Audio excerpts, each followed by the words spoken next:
Psalm 45 verse 4. And in your majesty ride on prosperously for the cause of truth and meekness and righteousness. Let your right hand teach you awesome things. Both advents of the King Messiah will prosper in the cause of establishing truth, meekness and righteousness. At the first coming, he entered a world dominated by one of the cruelest, most uncompromising and totalitarian kingdoms ever to exist, Rome.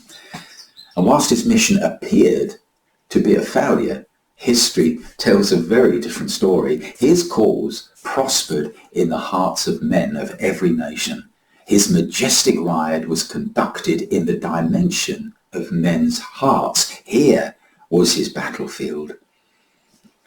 And at his second coming, his cause will be the same, that of establishing truth, meekness, and righteousness.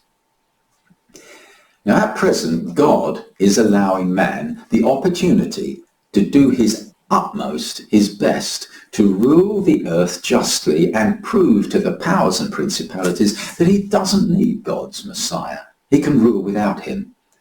Well, we can see how that's working out.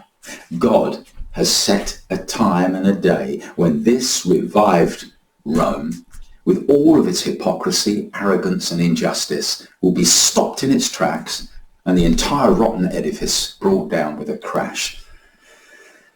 We can read, of King Messiah's second coming in Revelation chapter 19. It goes like this.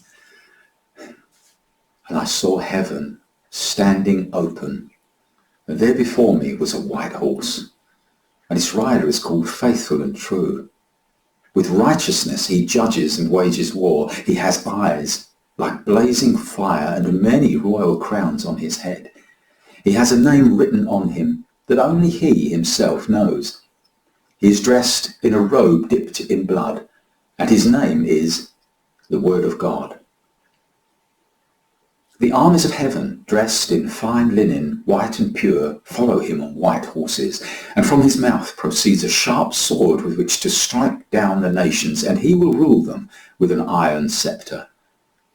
He treads the winepress of the fury of the wrath of God the Almighty, and he has a name written on his robe and on his thigh, King of Kings and Lord of Lords.